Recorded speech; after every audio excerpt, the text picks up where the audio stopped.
of the equation. So the first one, we have just the, there we go, y equals absolute value of x, which is our basic function. We always call that basic function a parent function. If it has no extra numbers added to it, it's the most basic form of the graph, so it's called the parent function. And then from it, other numbers create different movements in the graph. So this graph is a V. And then the goal was for you to graph 3 other equations and see what happens when you add an extra number or subtract a number from outside the absolute value box. So the second equation was the absolute value of x plus 2. And then we had the absolute value of x plus 5. And then we had the absolute value of x and then minus 3. So can anybody kind of describe what you wrote there, Chris, when you have the absolute value of x plus 2? The value of k, so the graph y equals absolute value x plus 2, that graph will be shifted up, and the lowest point would be 2. Excellent, and I like that word as well. So he said it would be shifted up because of that plus 2. And the lowest point on the graph now, so if this was my regular graph going through the xy axis, the regular graph has a vertex at 0, 0. So that plus 2, that vertex is the point where the 2 lines are meeting. That lowest point is now shifted up 2, so it starts up further on your graph. It appears to be inside of the other V, and that's only because it's moving upward too. They have the same slope, one's not getting wider than the other, but it's moving up too. So the goal was for you to kind of think of something like that to explain what happened to the graph. So Chris, if there was a plus 5, that graph also, The lowest point would be 5. yeah, so this graph shifted up, and then we would say 5 units instead of 2 units. So therefore, the minus 3, finally, Chris, moves the graph down.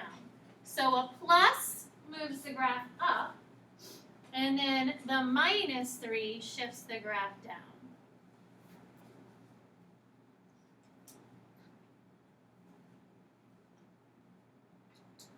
So when there's a number outside, that number outside moves the graph up or it moves the graph down.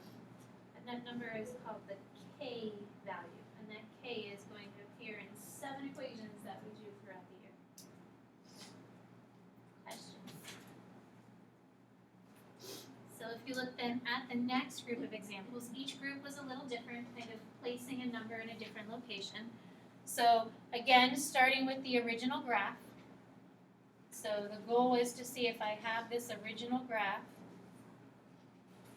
how does adding this extra number into the equation and the location of where that change it.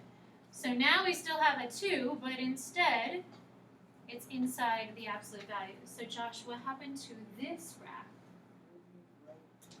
Yeah, so this graph actually shifts right.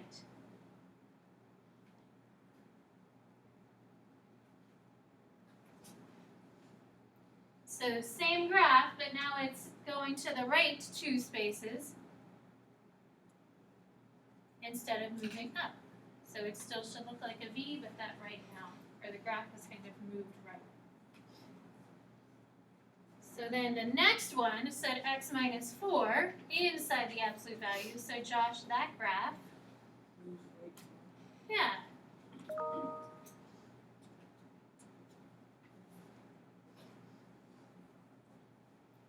And finally, Josh, the last one is the absolute value of x plus 5. Yeah, and that one actually shifted left. So these two had a minus sign inside, but they're actually moving right. Whereas this one has a plus sign inside, but it actually is shifting left.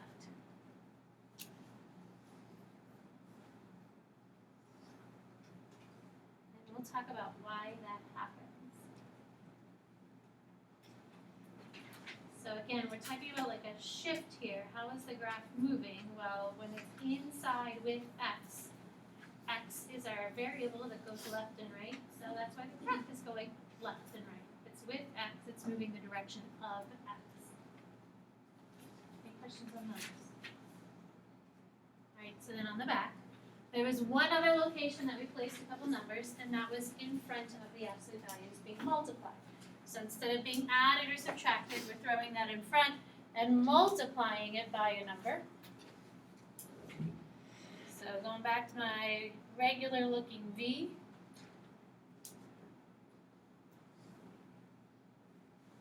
What happened to the graph when there was a 2 being multiplied in front of the absolute value, Peter? The slope of the line changed. So this 2 forces our graph to be steeper. And the 2 makes it a more narrow graph, or a skinnier graph, or a thinner graph, whichever word you want to use. But the slope of our line is changing. It's still starting at the origin of 0, 0, but now that 2 made it a skinnier graph because the slope is no longer 1. So I'm not going up 1 over 1. Now the slope is 2. So we're rising 2, but only going left or right 1 unit. So I'm going to say steeper. We'll say steeper slope.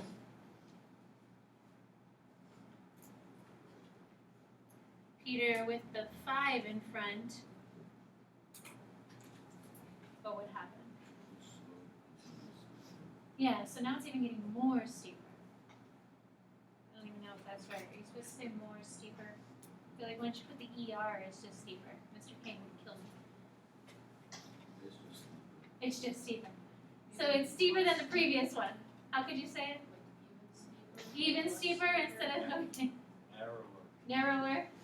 That is also a word. Narrower. So the 5 makes it more steep than the previous one. As long as you know the bigger the number, the higher that graph is going. So the last one, Jack, I think maybe you were answering this one here. What happens with the 1 half, Jack? It gets less steep. It gets less steep. What other word could we use? Wider. Wider. Yeah, this graph gets wider. So it actually opens it up further because your run is 2. So I'm going up 1, but now I'm going to the right 2. So that 1 half is like the slope of each line, and we'll talk about how to get that today. So we're going to be creating these on our own without the calculator. So your book had a couple questions, and the directions in your book asked you to describe how the equation is related to the original y equals absolute value of x, which is part of your homework tonight. And then says graph the given equation to confirm your answer. So the goal is, can you look at the equation and know what the number is doing, and then go to your calculator and graph it to check to make sure you were correct. So that was kind of the goal of this. After you looked at those couple of graphs, can you decide what's happening with the graph based off the equation? So if you look at number 2, we have y equals absolute value of x and then plus 6. So without graphing it in your calculator, you're asked to kind of make an educated guess. What happened to that graph? So what happens to the graph if there's a plus 6 in it? Knowing what we did for those first group of problems. Michael? Yeah, so this one goes up 6. Because this plus 6 is behind the absolute value or after the absolute value, outside of the absolute value, separate from it, whatever word you want to use. But that plus 6 moves the graph up. And then you could plug it in your calculator and check to make sure the graph did move up based off of the original graph. So then number 3, the negative 4 behind it, the absolute value of x minus 4, Michael moves the graph 4 down. So up 6, down 4. And number outside moves it up or down. Number 4 and 5, those two were similar as well because now inside the absolute value we have this x minus 3. Ava, do you know what happened with number 4? Yeah. So this symbol here is actually part of the standard form of the equation. The 4 is just a positive 4 because the minus sign is a minus sign that's separate, not really attached to the 4. It's part of its equation. So this actually moves right even though you're thinking, yeah, but it says minus. But it really does move to the right.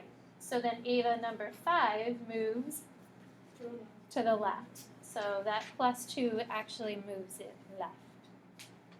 So inside moves left to right, outside moves up or down. And then 6 and 7 were like the last two we just went over. The 2/3 in front makes it wider because that's your slope. So I'm rising 2, but I'm running further. I'm running 3. So this graph would be wider. And number 7, there are two things going on with number 7. It has a negative in front of it and a 6 with the absolute value.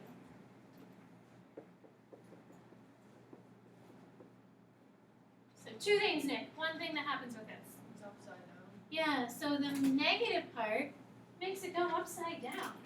So we have a positive graph that looks like a V, but the negative flips it.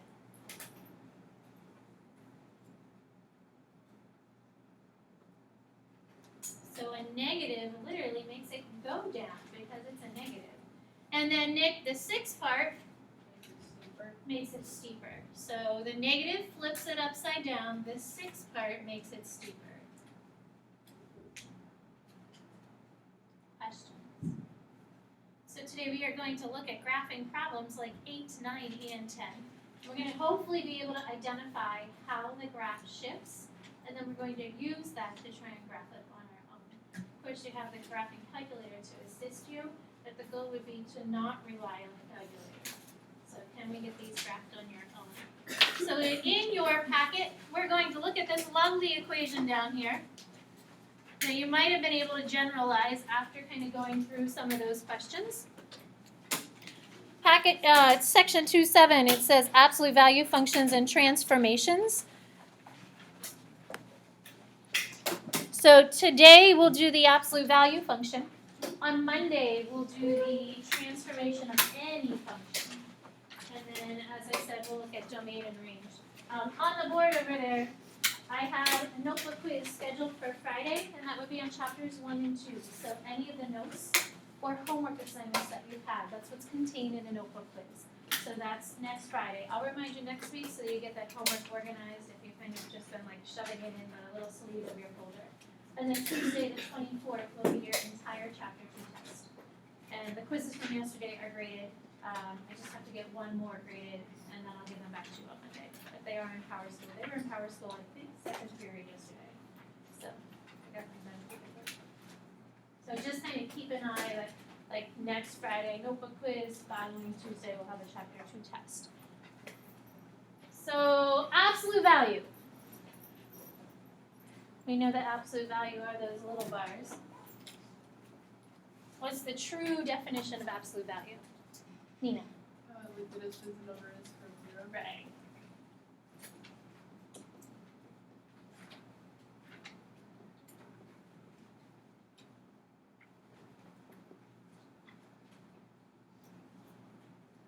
Is absolute value ever negative, Nina? No. No. So absolute value is never negative. Because distance is always positive. Even if I'm going backwards, I'm still moving the positive distance. The second thing we have up underneath here is the absolute value function. So if something is a function, what does that mean? So what does it mean for a graph to be a function or an equation to be a function, Jack? Every input has one output. Okay, each input has exactly one output. Graphically, what tests can we do to show that something is a function, Peter?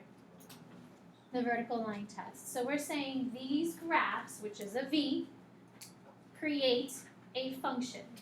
And the absolute value function, so instead of using y, we use f of x.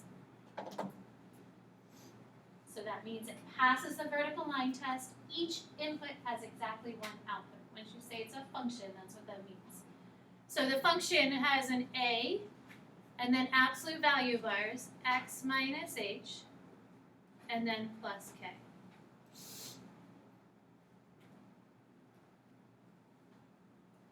So that is what our absolute value function will look like. This minus sign is part of the formula. So there's always a minus sign in that formula. That's called the standard form of the equation. So it has a minus sign in its standard form inside the absolute values. The last part is the vertex of the absolute value graph. So if you draw yourself a V, what part would you say would be the vertex, Nick? Very bottom. Yeah, that very bottom part.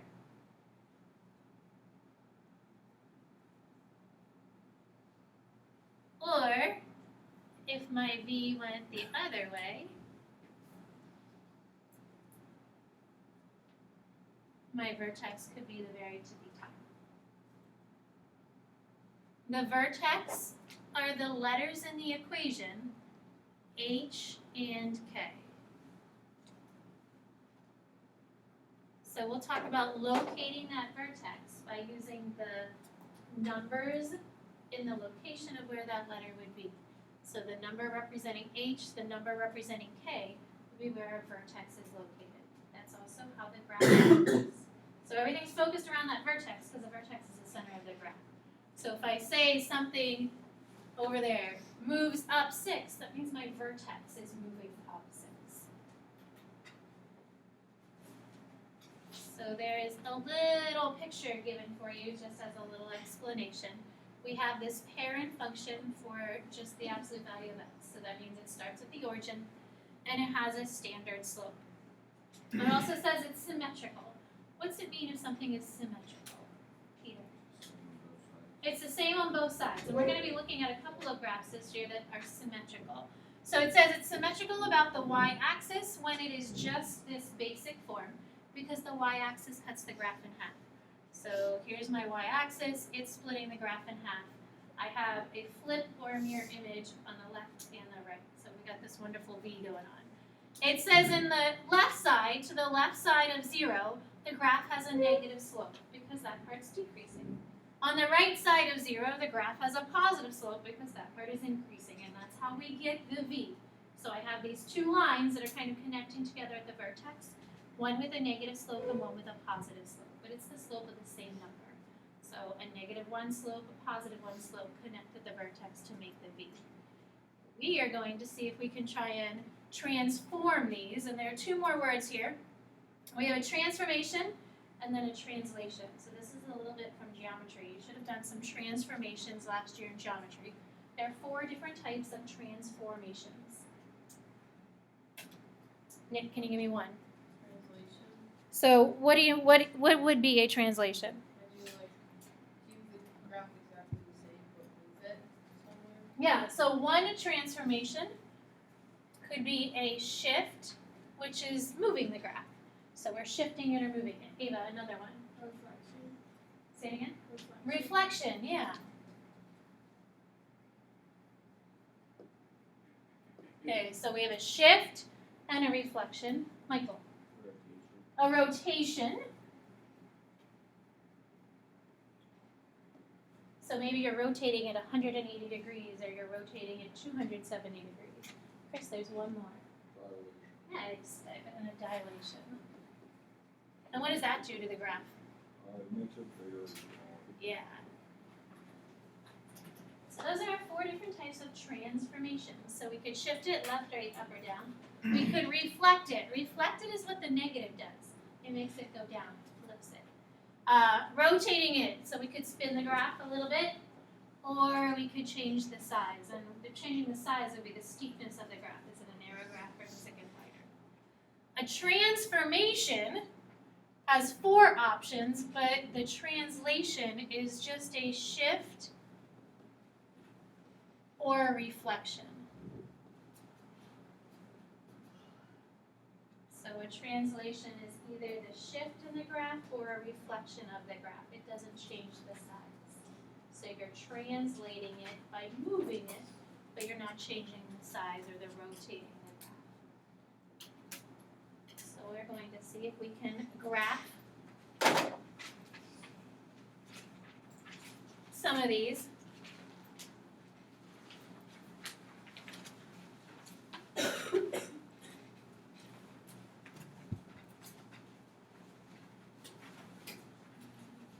So there's a little bit of information about, in general, with transformations of the graph.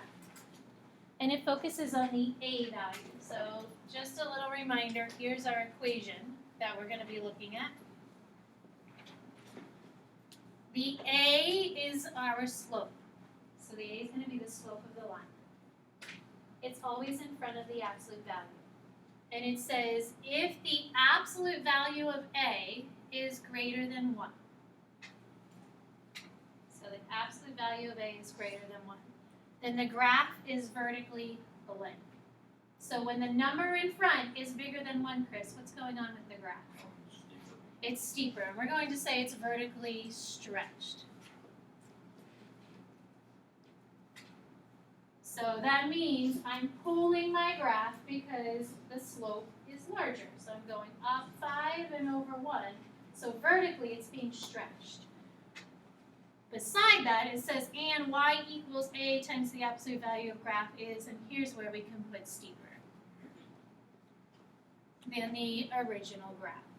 So when that number in front, the absolute value of it, meaning we're just keeping it positive, not worried about the negative sign, is larger than 1, the graph gets steeper. We call that being vertically stretched. So it's stretched or being pulled vertically.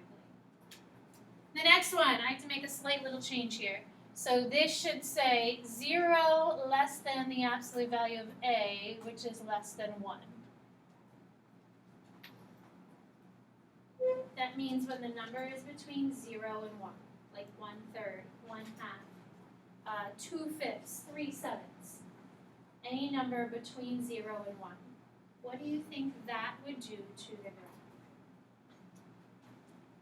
That makes it not as wide, Yeah, it makes it not as wide, not as steep. not as steep. So we would say that the graph is vertically shrunk. So it's been squished down. It's gotten wider. So vertically stretch, or we vertically shrink a graph. And this then would be, what did you say? Wider. Wider, yeah, than the original graph. So we stretch it by putting a big number in front. We shrink it down, squish it down by putting a number that would be a fraction in between 0 and 1. And then the last part, the reflection. This somebody said flip earlier.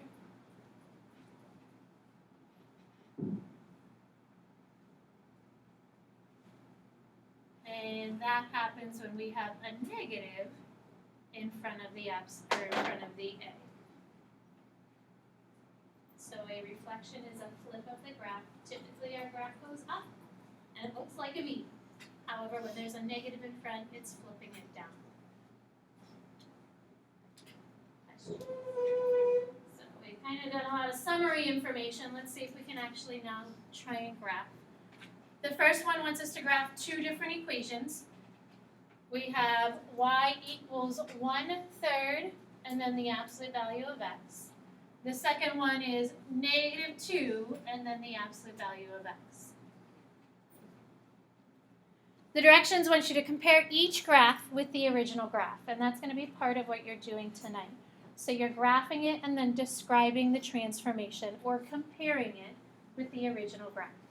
So knowing the pieces that we went over on the little worksheet or what we've just been talking about, before we graph this, if we look at the 1/3, what is the 1/3 going to do to the graph? Nina? Shrink the, Yeah, you're right. So it shrinks it vertically. So you could say it's a vertical shrink. That would be one way of describing it because it's shrinking the slope. Or you could say it's also getting wider because that's what it's doing to the slope as well. It's making it a wider slope. So that would be describing the graph or describing the change, comparing the graph. The other information that we need to then look at is the vertex. So I'll ask you to state what the vertex is. And then we'll also just state the slope. So there really isn't work that we're doing here. Just kind of like stating information to get us to graph it. So the vertex changes if there are numbers being added or subtracted inside the absolute value or outside. So like over here, the vertex changed because of the +6, the vertex changed because of the -4. If there aren't any numbers added or subtracted, in or outside, then the vertex is just at the origin at 0, 0. So this vertex is starting at 0, 0. So I'm going to put a point at 0, 0.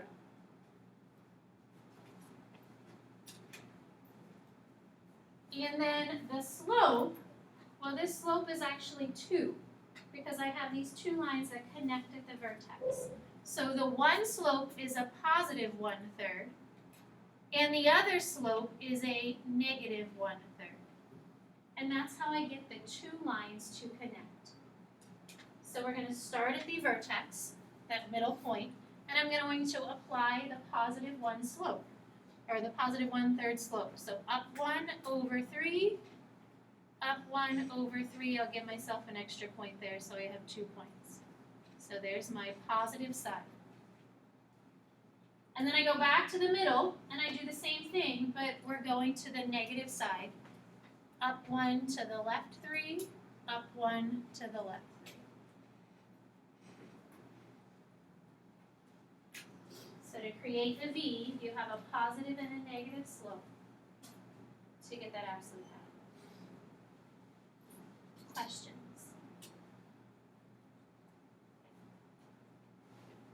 So looking at the second one, letter B says -2, and then the absolute value of x.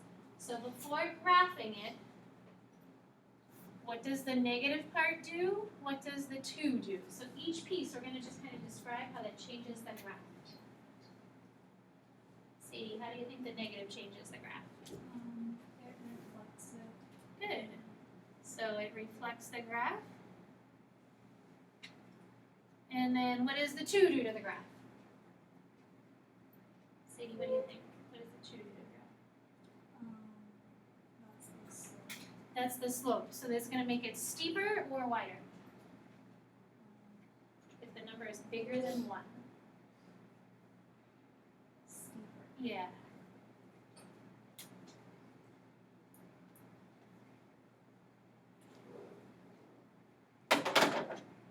Okay, so again, I will always ask for you to list the vertex and then think about the slope.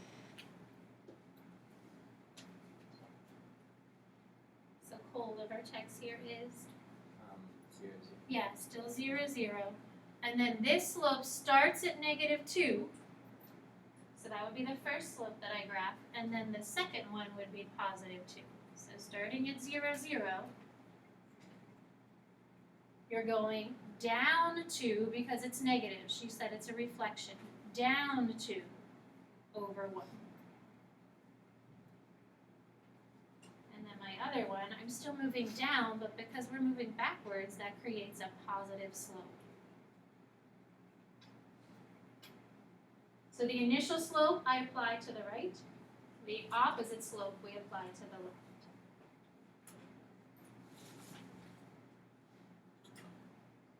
Questions?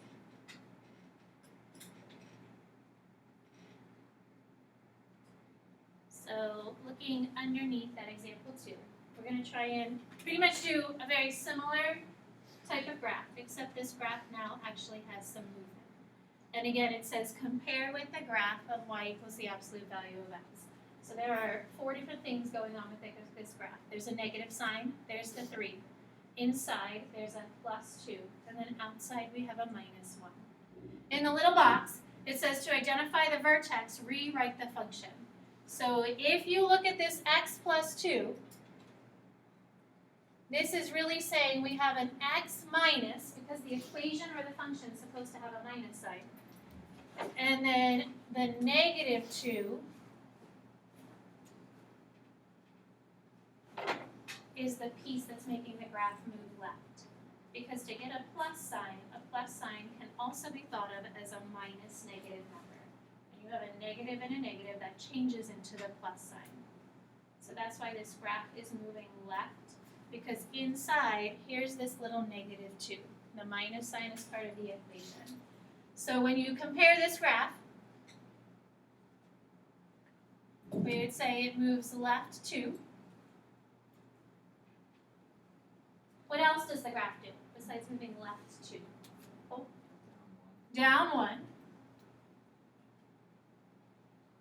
So the minus negative 2, which really becomes a plus when we rewrite it, moves it left 2. The minus 1 moves it down 1. What else does it do? Josh? Yeah, so it flips or reflects. And the 3, Josh, makes it steeper.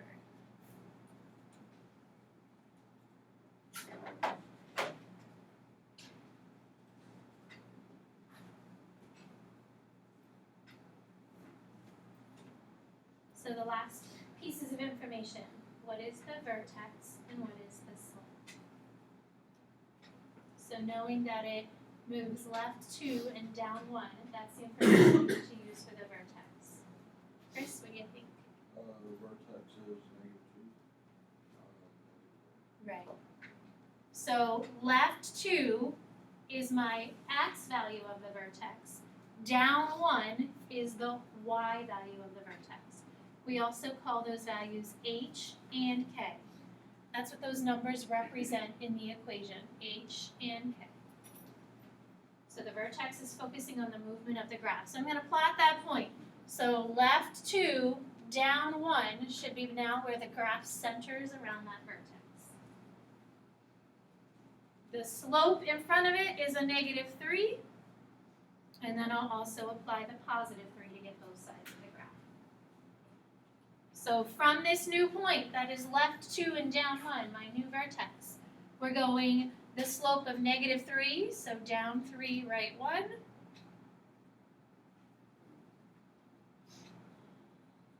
Or I could go the opposite direction, down 3 and left 1.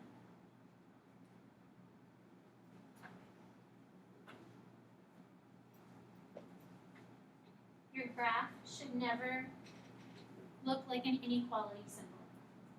So if it looks like an inequality symbol, you didn't start at the center and apply that same slope going in both directions.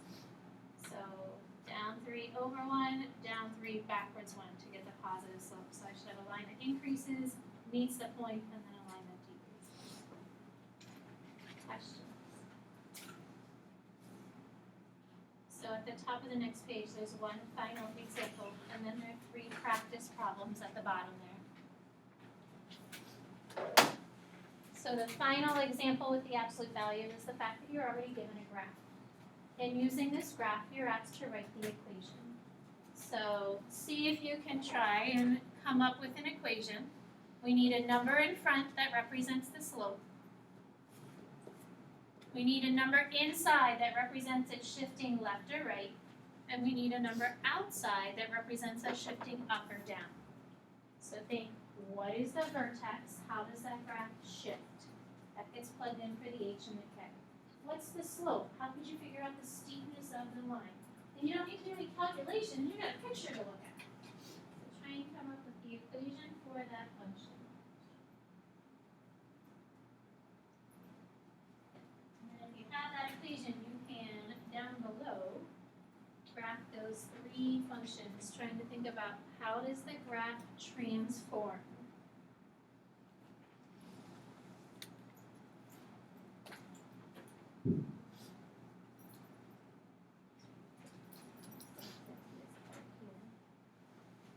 Because it's going to the left and you're plugging in -1, it's always negative. So since the equation is negative, you're plugging in -1.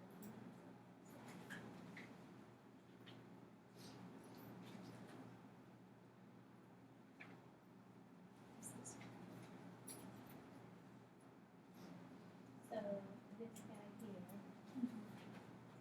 because it's shifting left. The equation already has a minus in it, so we plug in -1, so -2, exactly 2.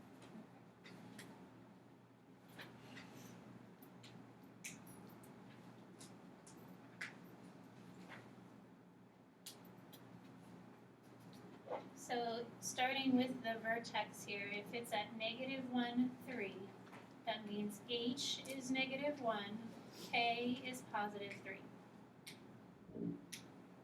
But when you plug it into the formula, you're plugging a -1 in for a formula that already has a minus sign. And that's the weirdest thing to try and get used to. But every formula that we do will always have that minus sign in it. It's just part of the standard form. So because of that, it changes the inside to be a +1. So even though it says +1, the graph is really shifting to the left. The K value stays the same, it's just a +3. When you have a graph or a picture, how can you calculate the slope, Chris? Rise over run. So they give you a point here, you have a point up there, you have a point that crosses through the corner of a box, also at a couple of other locations. So if you count from the vertex to your next point to the right, it's rise over run. So we are rising 2 and we are running 1. And always go to the right because that's the typical way you graph. You start left and you move to the right. And since that rise is 2 and the run is 1, that gives us our slope. Questions? So if you haven't done so, graph those 3 problems at the bottom, trying to think about how the graph changes. How does it translate? Your homework is slightly switched from what is listed on the assignment sheet. I actually took off 6 problems. Yay! So 3 to 14, you're graphing them and you're describing the transformation. It shifts left, it shifts right. It's a steeper graph. It flips or it reflects. 15 to 20, it did say originally 15 to 26. So make sure you're looking at that 15 to 20. Those are when you're going to write the equations. So you're given 6 graphs, you're writing the equations for those 6 graphs. 29 and 30, I believe, are 2 problems where you're looking for the student error. Where did they go wrong? And the 36 and 37 are 2 little application problems. So volunteer to do 14, there you go, and 20, Jack?